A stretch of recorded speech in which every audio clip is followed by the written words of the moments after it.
Hey, hey, good evening, everybody. It's Mondays with Kim on Step Off the Edge, Not Your Grandfather's REI. Welcome, welcome. Gonna give everybody a few to get joined up tonight. We're going to be talking about how you decide what exit strategy is best for your deal. Kind of an interesting conversation here. Hey, Tina. Hey, Melissa. Hey, Janae.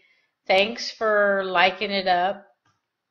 So anyways, it's kind of an interesting conversation. And I'm going to let some other people join up. Hey, Christy, before I get too far in depth on this, but it was actually a question that was asked of me last week by somebody who was new getting into investing.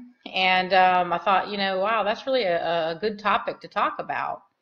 Hey, so I really wanted to come in tonight and talk about how we decide what exit strategy that we are going to use on a particular property, a deal, and give you some tips and techniques for how to do that. And then also talk about a little bit about what, not everybody's actually looking at multiple exit strategies. We do. We're seasoned investors, so we're actually always, looking for opportunities to hold as well as rehab and to potentially wholesale. And so for us, we really are evaluating every deal to decide what's the best path to take it. But some people, as you're starting out, really are only looking at one particular strategy. You're looking at a deal for maybe what you want to do is rehab and then resell, retail. And so you're really analyzing that deal for that one thing. But if you are somebody who's actually in it to potentially hold property as well as rehab them and then resell them, you need to make sure that you have a methodology for being able to determine what is the best exit strategy for you. So anyways, that's what I wanted to bring in tonight. And if anybody has any questions around that topic, feel free to post them in as I'm talking through this tonight.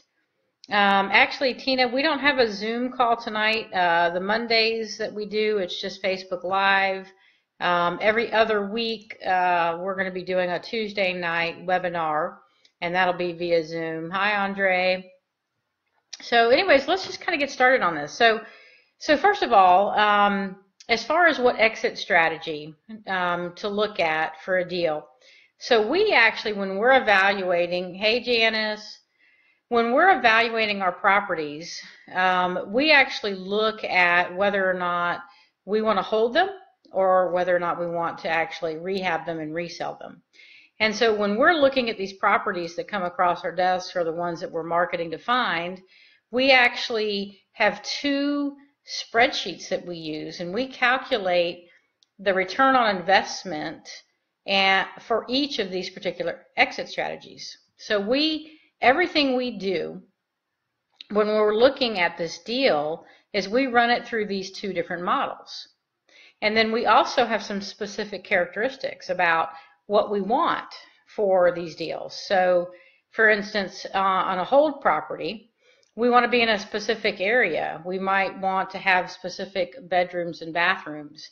And so, we're looking at this criteria that we've predefined. So the first thing I would say to you is you really need to decide first, what are my exit strategies that I'm going to look at? Because you don't want to over-evaluate. Unless you're a wholesaler, you want to, make sure that you're evaluating the deal to know that someone else downstream has an opportunity to do something with it. So the first thing would be to decide, what are you looking at? What is your real exit strategies that you want to deploy? And then you want to put in place the characteristics for each of these exit strategies. Hey, Shannon. And then as these deals come across, you're going to want to have a tool that you can just easily run your numbers through. So you evaluate it from an exit strategy perspective. Here's the characteristics for, let's say, a rental property that I have. Here's the characteristics for a property that I'm going to rehab and resell. And then when you run it through these characteristics in the spreadsheet, at the end of the day, you're going to be left with, numbers. And numbers for us a lot of times is what really makes a final decision. So if I can, rehab a property and make $20,000 on it, and I look at this property and I'm only going to get $100 a month in cash flow, I'm going to go the route of rehabbing it and selling it retail. Now, everything else, meeting the characteristics, if I have a property that is going to cash flow me something that's in my sweet spot, let's say it's $300 a month in cash flow, and I can rehab it and make $20,000 or $30,000, then I'm going to look at these other characteristics. Hey, Kevin, I'm going to look at these other characteristics and make a decision based on these characteristics of, is it in a good rental area? Is it in an area that's appreciating? There's going to be some things like that I'm going to look at. But again, I've predefined what that looks like for us, so it makes it a lot easier. Hi, Trish. So at the end of the day, really the question about what exit strategy, you choose is really all about running the numbers, looking at the property, understanding the characteristics of the property, and then making a decision based on what the return on investment looks like for each. What does the potential profit look like for each? And then does it actually meet the criteria that you have defined for yourself? Because we're all different. Some of us are okay buying properties that are 2-bedroom, 1-bath and renting them out. Some of us are okay buying mobile homes and renting those out. Some of us aren't. So you really need that checklist of what is okay for me for each of your exit strategies. So I hope this has been actually helpful tonight. What I'm going to leave you with is just a recap of, if you're looking at what exit strategy to choose, you really need to decide what exit strategies am I interested in for myself. Make a list of characteristics for each of those exit strategies, and those characteristics would be things like what size home, how many bedrooms, what square footage, what specific areas of town.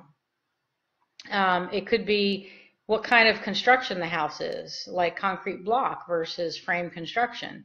Maybe you're somebody who doesn't want to have frame construction houses as hold properties because there's potential for more wear and tear.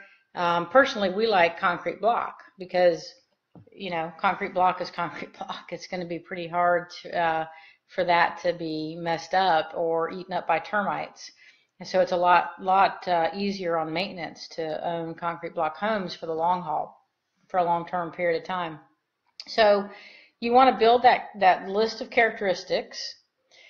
And then once you do that, you're going to want to have some kind of a model, some kind of a tool that you can plug some numbers in and then run the numbers. And then between the characteristics list and these numbers, that's how you're going to make your final decision. If all things are equal, you just have to decide, at that point in time, what might be best for you. So, hi, Tamika. Hey, Marianne. So I hope this has been helpful. I'd love to hear some questions from you. If you thought this was helpful, let me know. Heart it up, share it up. And we do have tools that we have available that we use, and we are sharing those in some of our webinars and workshops. So those are things that if you want to come into some of the things that we're doing, that we would be able to share with you. So y'all have a great evening. Enjoyed coming out and talking to you tonight. As always, I'm loving seeing everybody joining up. Christy says, run the numbers to help determine your exit strategy. Right, that is correct. And anyways, hey, John. So thank you very much for coming in. As you know, if you've got any other questions about the topic tonight, post it here. Let me know. I'll be looking, and I'll answer any questions that you have. Hey, Lizandra, how are you? Thanks for joining up. So anyways, enjoyed it tonight. Y'all have a great evening, and we will talk to you next Monday, 9 p.m. Eastern Time. Stay tuned. and we'll be sharing later on what that topic will be. All right, have a great evening. Bye-bye.